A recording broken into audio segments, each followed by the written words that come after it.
Welcome back to the show, everybody. Well, do not say I didn't warn you. Hey, Tommy, where are you, bro? This is my gang. You see all of these not here? How about that?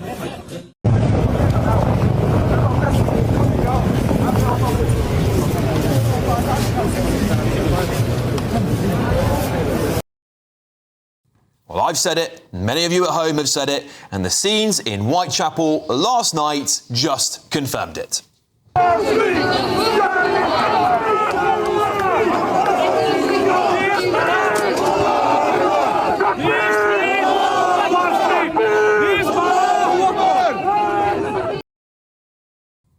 There's a little bit at the end there. The far lefty shouts, "Oh, we're all on the same side, bruv." Well, we'll find out more about that in just a second. But of course, there's no need for that, he says. We're on the same side.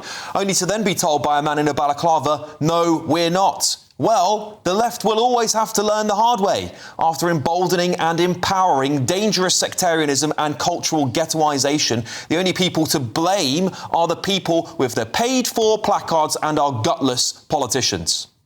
What's going on, mate? Medium, Libby. Come on. Lag out. No face, no case. What's going on, my people? In all our shops, alhamdulillah. This Saturday, inshallah, if you guys need it, £5 each.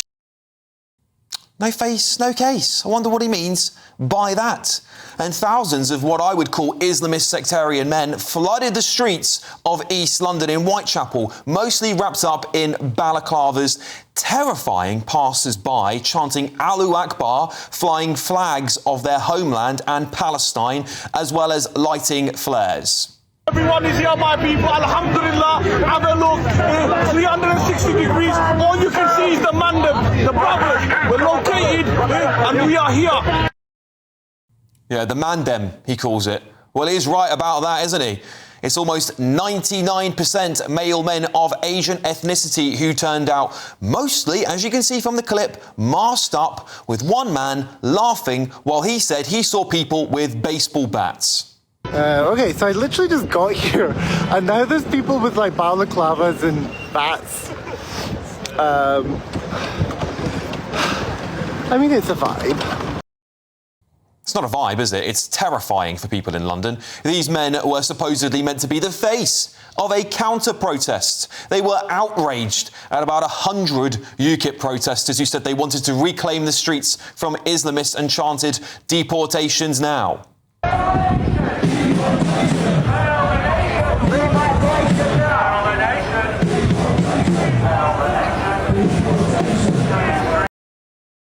Yeah, that's received public outrage from the left, of course. But you are told that every single weekend you have to be OK with globalise the intifada and chants of jihad, targeting and intimidating not just Jewish people, in my opinion, but British people alike. Do you see the two-tier outrage here? Remember when the Unites the Kingdom rally took place and Labour jumped on the bandwagon and condemned it as a far-right thuggery march? These are not scenes that should ever be taking place or be prolific in Britain. Sectarianism is here, and I think it's more emboldened than ever before. Hello, I'm Bev Turner. Now, it can feel like the money in our bank accounts at the moment does not keep up with the cost of living, and maybe there's a solution. I'm here today with the CEO of TallyMoney, Cameron Parry. Cameron, what is TallyMoney?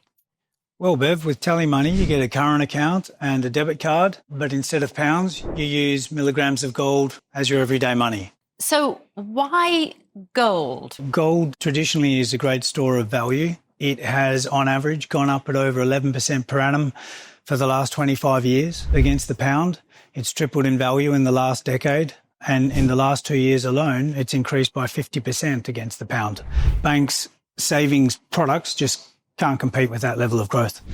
But this isn't just about gold. This is about a currency that you guys have created at TallyMoney. Explain it to me as though I'm an idiot. So, look, people need to be able to hold their earnings and build their savings in a money that retains its value and remains in their legal control and remains theirs to access, away from government control. Great. You had me at not exposed to government control. You should feel safe and happy with your money. You should have peace of mind. The more money you see in your bank balance, and that's the type of thing we're trying to deliver.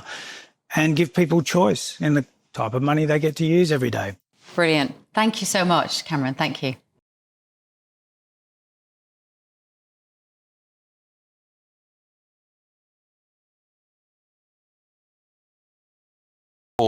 Let's get the thoughts of my panel, businessman and activist Adam Brooks, senior reporter at Guido Fawkes, Ellie Wheatley, and former Labour Minister Bill Rammell. Ellie, I'll start with you. The point I always like to get to with these is the two-tier outrage. You know, the Unite the Kingdom rally, hundreds of thousands of people, from what I could tell, with massive banners of Union Jacks walking down the street. There was a tiny amount of arrests, which I condemned on air, because I don't think any violence against the police is acceptable. But that's immediately far-right thuggery, right? All of that. And then as soon as we see scenes like that, there's complete silence. No, you're right. And last time I looked, there's nothing from the Justice Secretary, the Home Secretary, obviously Starmer, which is absolutely shocking. And, you know, wearing balaclavas is absolutely not a thing that we should have in Britain. It is a badge of bad intent. And as that man over there was saying, no face, no case, it shows that they are trying to not get caught when committing crimes or inciting violence, which is not something we want to see in Britain from any group, by the way, from any political or non-political protest group.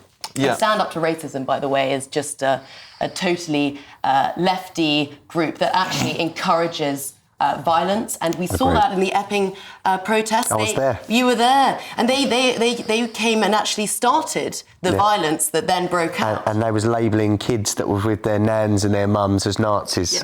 Yeah. So, and they're white middle class liberals calling kids Nazis, and apparently they're the good guys. Unbelievable. But look, When you look at those scenes, Adam, in Whitechapel, I mean, listen, I think what UKIP were doing was antagonising, but they have a right to do it. They have a right to do it the same way that the Palestine protesters have a right to do it. I just think there is a two-tier outrage on our senior political and some of our media elites who will be absolutely gobsmacked to see white British people protesting with a Union Jack. They weren't all white British people there, by the way, but they'll be absolutely gobsmacked and they'll be astounded. But when it comes to what I would say is sectarians marching through the streets, they have nothing to say. let's be honest here. If there was hundreds of white men with balaclavas in a militia-style outfit, all black, walking down the road, the next day the headlines would be far-right take over East London or extremists. We didn't hear a peep from the media over that. That was quite intimidating and quite shocking because they're scared. Like our Prime Minister is scared to even call out an Islamist terrorist that carried out the atrocity at the synagogue the other day. We have cowards everywhere that bow down and do not want to offend. At the end of the day, we've got a two-tier Kia. We've got two-tier judiciary, two-tier policing, and a two-tier media. And that is causing division and hatred in this country. And it is going to cause a big problem if it's not sorted out. Our media need to start covering things fairly and truthfully. Bill, do you think the Home Secretary should have said something about that protest? Arguably, yes, and I think maybe will. And she's got a good track record of standing up on issues like this. But look, I think there's a degree of division and polarisation within our society that I've never seen before, and I think it's a real concern. And I'm prepared to call it out. I think Islamism, a belief that you should guide public and political life, not just personal life, by your religion, is a real concern. Most Muslims reject that. Agree. But I nevertheless think that there are elements of the far left, not within the Labour Party, but the far left, who, for want of a better phrase, are in bed with Islamofascists, which is part of what we saw yesterday. And I think, and I'm not a knee-jerk banner, but I think the use of masks has become a real concern, and I think we should consider legislation. I mean, I was walking through Liverpool Street Station earlier in the week, and there was a guy with just a red mask on, completely covering his face. I mean, you know, it's intimidating, it's threatening, and I don't see why you're wearing a mask unless you're doing it for nefarious purposes. They should be arrested. Absolutely should be arrested. Well, the law doesn't allow you to do that at the moment, and that's why I think we should consider changing the law. Let's also remember, UKIP were not allowed to march.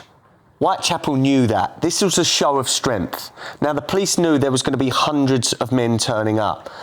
if this was UKIP walking there, I've got nothing to do with UKIP, don't support UKIP, there would be police with batons. They were nowhere to be seen in Whitechapel on Saturday. So the difference in policing is evident.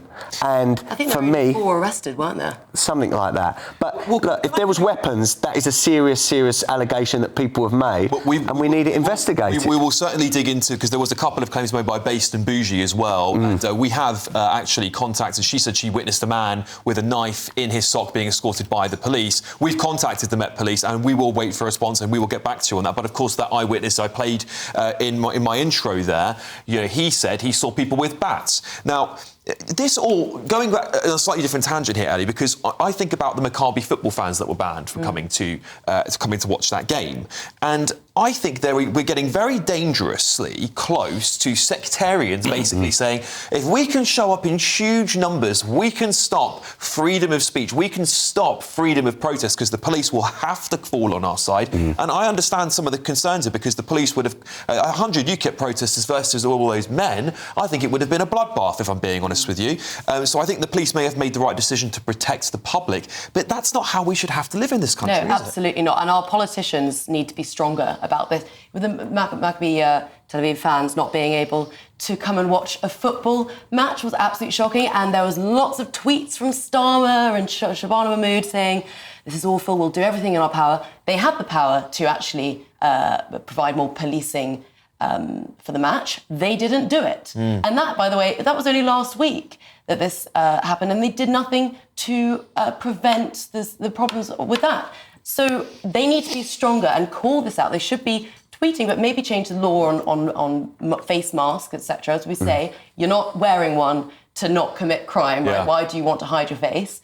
So I think our politicians need to call this stuff out. Yeah, Bill, do you think that the police are at a dangerous point here, as I was saying to Ellie, that we could be kowtowing to sectarianism in the country? I don't buy the argument that the police treat differentially. I think they've got a really challenging job to do, and the reality is that you've got people on the far left who want to ban people on the far right from protesting, and you've got people on the far right who want to ban people on the far left. And it's hypocrisy.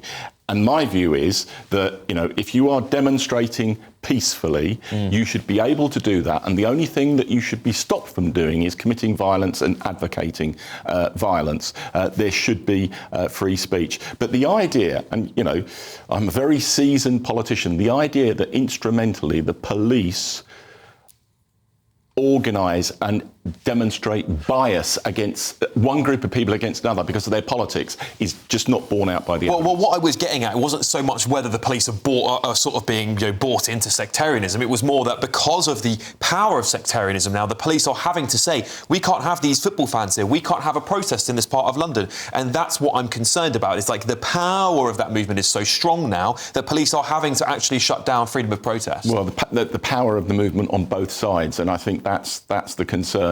But, the police should be able to allow people on all sides of the debate to protest reasonably and have free speech. Adam. Look, we see some quite shocking things said at this protest in Whitechapel on Saturday. But I think sometimes these TikTokers and these interviewers do look for people that are going to be controversial. Yeah. Quite a few of them were saying, we want Sharia law, we want Sharia law. I've got a good friend that is a devout Muslim. Long beard, takes his religion very seriously. I asked him, would you like Sharia law in this country? Yeah. And he said, no chance. I do not want my kids growing up in that. I enjoy the country I live in. I respect the rules. So we can't pigeonhole and say that all Muslims want Sharia law. There is probably a percentage of them that do, but they're not the majority. And I say this all the time. It is always the smallest group of people who shout the loudest. Like the radical trans movement. I think it's exactly the same there. And I think this is exactly the same. But there are cases where those small groups of radicals can make a huge impact. They can change entire countries like they did in Iran. And that can amplify their message to get likes and to get followers on TikTok. Remember, a lot of these young generation will say things that maybe they don't even mean just to get 100,000 views on TikTok. But I think as well, and you've acknowledged it, Adam, most Muslims do not support Islamism.